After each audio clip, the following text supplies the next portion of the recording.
বন্ধুরা, এই মুহূর্তের সবচেয়ে বড় খবর, অন্নপূর্ণা যোজনার টাকা কবে দেওয়া হবে ফাইনালি এর তারিখ কিন্তু জানিয়ে দেওয়া হলো। দেখুন, সমস্ত বিষয়টি আজকের এই ভিডিওতে আমি আপনাকে বলবো। তার জন্য সম্পূর্ণ ভিডিওটা আপনাদের বিনা স্কিপ করে দেখার জন্য অনুরোধ রইল। এই ভিডিওতে আমি আপনাকে ইন ডিটেলসে সমস্ত বিষয়টি বলবো। দেখুন, টাকা কবে দেবে, দেখুন গতকাল খবরের কাগজে যেটা প্রকাশিত হয়েছে সেটি আমি আপনাকে এখানে জাস্ট দেখাচ্ছি। দেখুন, এখানে বলা হয় যে চলতি মাসের টাকা 15 তারিখের পর, মানে 15 তারিখের পর অন্নপূর্ণা যোজনার টাকা কিন্তু দেওয়া হবে। দেখুন নিচে এখানে আরও লেখা আছে, দেখুন নিজস্ব প্রতিনিধি কলকাতা। চলতি মাসের অন্নপূর্ণা যোজনার টাকা 15ই আগস্টের পরে দেওয়া শুরু করবে রাজ্য, জানিয়েছেন সমাজ কল্যাণ মন্ত্রী মালতী রাভা রায়। বর্তমানে চলছে ব্যাংক ভিত্তিক যাচাই, একজন যোগ্য যাতে বাদ না পড়েন তার জন্য যাচাই চলছে বলে দাবি মন্ত্রীর। ফলে 15ই আগস্টের পরে ব্যাংক অ্যাকাউন্টে টাকা পাঠানো শুরু হবে। অন্নপূর্ণা নিয়ে সোমবার দপ্তর পদস্থ অধিকারীদের সঙ্গে পর্যালোচনা বৈঠকও করেছেন মন্ত্রী।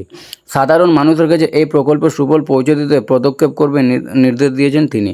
দেখুন বন্ধুরা, এটা কিন্তু সম্পূর্ণ অথেন্টিক, যেহেতু এখানে খবরের কাগজে এটা প্রকাশিত হয়েছে। দেখুন এখানে বলা হয়েছে এখানে একজনও যোগ্য ব্যক্তি যাতে বঞ্চিত না হয় সেই কারণে এখানে ভেরিফিকেশন চলছে।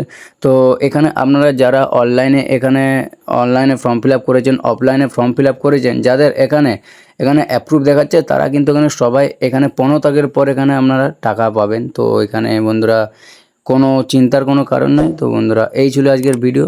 আশা করি ভিডিওটা বুঝতে আপনাদের কোনো অসুবিধা হয়নি। তো বন্ধুরা চলুন ভিডিওটা আজকের মতো এখানে শেয়ার করছি। দেখা হবে নেক্সট ভিডিওতে। তো তখন ভালো থাকবেন, সুস্থ থাকবেন। ধন্যবাদ।